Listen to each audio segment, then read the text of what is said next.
Hip arthritis is a condition of the hip joint that is defined by inflammation, pain, and wear and tear of the joint.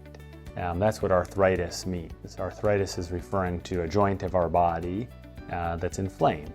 Hip arthritis specifically is a condition that affects the ball and socket joint of our hip, which is the joint that connects our leg to our pelvis.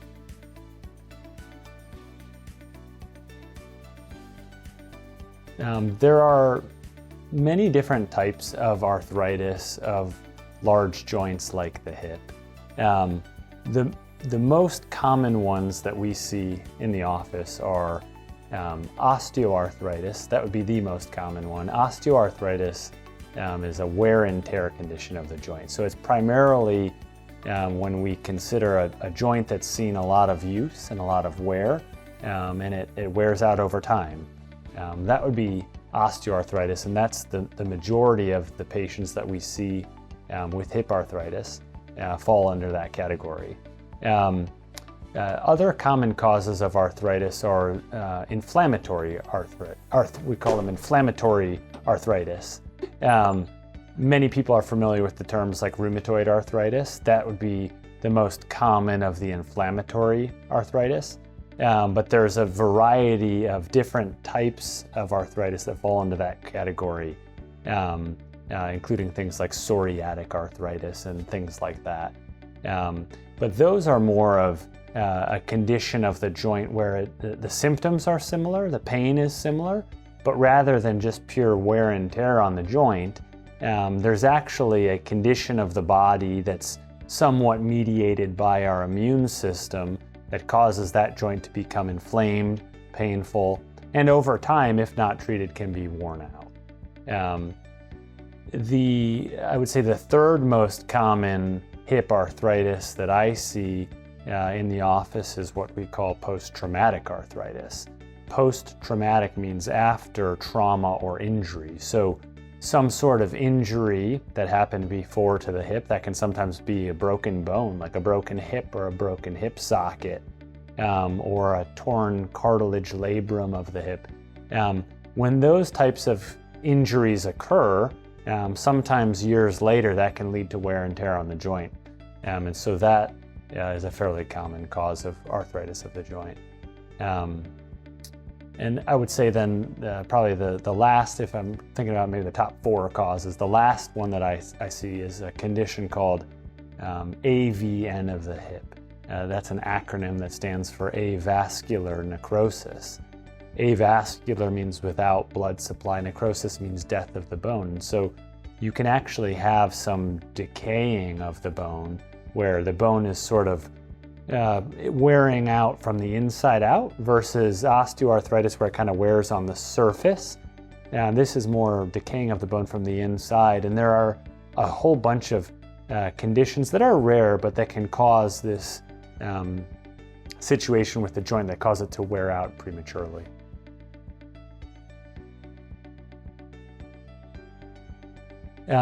Risk factors for arthritis of the hip. The most common risk factor that I see is obesity. Obesity is a major risk factor for arthritis of our major joints because it puts a lot of extra stress on our joints. When we're carrying around more than an optimal or more than an ideal body weight, it puts more contact pressure on the joints and can cause pain, which can eventually lead to wear and tear on that joint prematurely. Other risk factors that we see are use and activity related. So in a person who's spent many years in a profession that requires lots of repetitive pounding activities on the joints of our lower body, being on the feet on hard surfaces, carrying heavy loads, things like that, that can sometimes contribute to early wear of the joints as well. There's also a risk factor of family history. So for these inflammatory arthritides, there can be a genetic component to that, or a family history where you may have had parents or grandparents or people in the family tree with things like rheumatoid arthritis, and you may be more predisposed to something like that.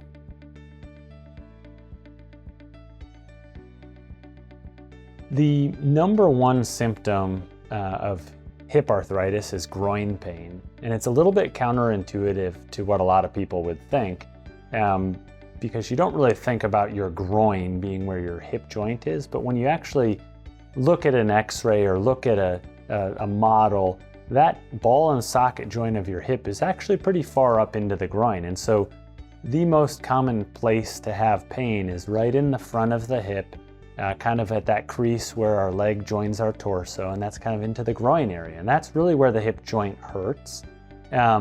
It can sometimes cause pain that goes more out towards the side of the hip or into the buttocks, but the thing that we look at most closely is really that groin pain. That's almost always a hallmark of hip arthritis.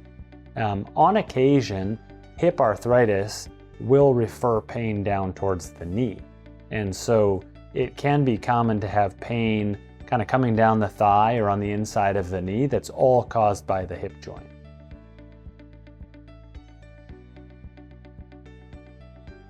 Diagnosis of hip arthritis typically starts with a plain x-ray, and that's something that we can get in the office very quickly, and we have the ability to look at that basically immediately when that's done and review it with a patient. And so the x-ray is a great starting point because it shows us in very high detail the whole structure of that ball and socket joint of the hip. And so we can take a look at the shape of the joint, take a look at the wear and tear on the joint. If there's been prior injury or broken bones, we can see how those have healed. And it gives us a really good picture to start with of what the joint looks like. Followed by an x-ray, we use a physical examination to define the strength and the range of motion of the hip, because how the joint looks on x-ray is really only part of the picture.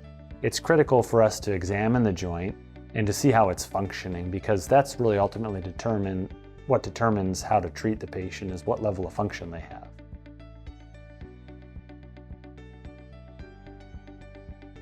So treatment of hip arthritis typically starts with what we call conservative management, which would be non-surgical treatment. There are lots of things that we can do when the symptoms of arthritis start to try to help treat the symptoms. What we typically think about are a combination of several factors. So number one, when the joint becomes arthritic, it becomes inflamed, meaning that our body is sending inflammatory cells to that joint, which can cause swelling of the tissue, which causes pain. So we like to look at ways to decrease inflammation in that joint. Some simple ways of doing that are using anti-inflammatory medications, which can range from simple over-the-counter medications to sometimes the prescription strength formulary of the medication. There are also some more natural ways of addressing inflammation, and sometimes that can be taking a closer look at the diet or getting plugged in with a dietitian to try to modify the intake of foods that are pro-inflammatory or foods that increase inflammation. There are also some natural over-the-counter herbal type supplements which can be anti-inflammatory as well. So we try to look at different ways of decreasing inflammation because that can help to address the symptoms. We like to combine that with finding activities that help to strengthen the muscles around the joint and to help to keep the joint strong and flexible. If we can decrease the inflammation and we can increase the strength and range of motion of the joint, then we can oftentimes address the symptoms that the patient is having. And so the ways that we can help with strength and range of motion, that can range from starting a program of hip exercises at home, and sometimes that can be self-directed if the patient is motivated to do something like that. Sometimes that would be more of a group class type session that you can get involved in, or sometimes that would be one-on-one work with a licensed physical therapist. Once we have tried anti-inflammatories and physical therapy, another non-surgical treatment that we can sometimes consider would be an injection. And so we can inject medication into the joint to help with symptoms. The most common thing that we would inject would be a corticosteroid medication. Corticosteroid is a strong anti-inflammatory. So in some ways, it's working similar to the anti-inflammatory that you might take by mouth, but it's a much more targeted administration of that medication in a larger dosage. And so we can inject that into the joint, and it sometimes will provide a very strong anti-inflammatory effect for several months or more, and that may allow a patient to feel more comfortable to participate in physical therapy and exercise and help to keep the symptoms at bay.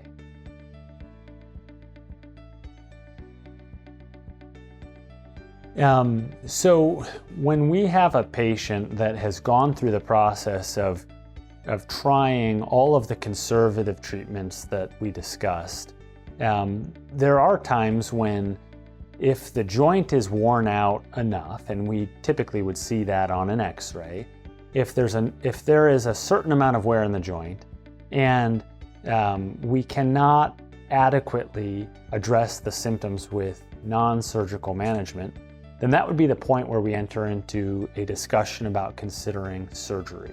And so in arthritis of the hip, when non-surgical treatment has failed, the gold standard treatment is to consider hip replacement surgery. Hip replacement surgery means basically a surgical removal of the ball and socket joint.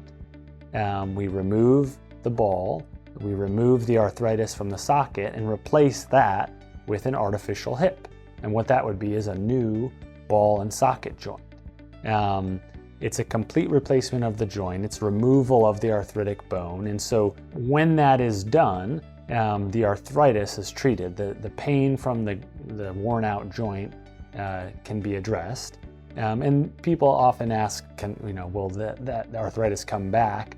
No, it can't, because especially in cases of osteoarthritis where it's a wear and tear condition, this new artificial ball and socket doesn't work the same way as the old hip does. The artificial joint doesn't wear to the point where osteoarthritis would come back. Hip replacement surgery, you may hear people call it total hip replacement. What that means is a complete replacement of the ball and the socket. Sometimes I have patients that ask me, why wouldn't I do a partial hip replacement? That's a completely different surgery done for a different diagnosis. On occasion, we replace just a broken ball of the hip joint. If somebody has an injury where they break just the ball, that would typically be an older patient. A total hip replacement with a new ball and socket is the most durable long-term option in order to address the hip arthritis. Hip replacement surgery has come a long way over the past several decades, to the point where in the majority of patients nowadays, when we are thinking about a hip replacement surgery, we oftentimes can accomplish that as an outpatient surgery now, meaning that you have surgery and you go home the same day.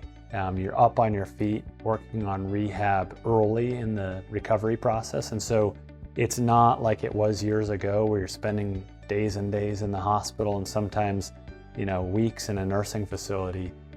Techniques and recovery protocols have advanced a lot to the point where our goal is to get people up and moving and on their feet and recovered as quickly as possible.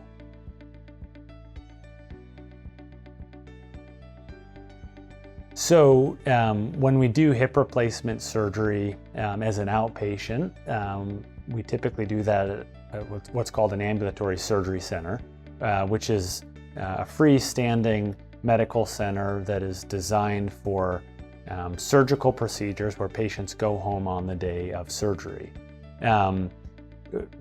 We have several different options around the region in terms of where we do these surgeries. We have really great options that are all within a local region of our area here in Zanesville. We have a facility in Zanesville called North Point Surgical Suites.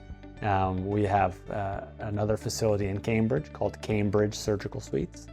And then we're also doing this surgery in Pickerington at Pickerington Surgery Center. And so We like to have lots of regional options for patients and try to find something that's close to home for the patient so that they can get home comfortably and safely.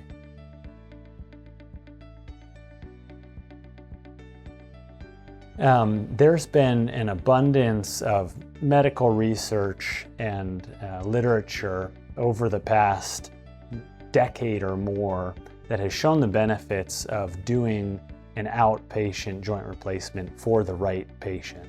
When you have the right patient, and by the right patient I mean somebody that has gone through the process of appropriate preoperative medical testing to make sure that all medical conditions are addressed and stabilized, and there's no major contraindications to surgery.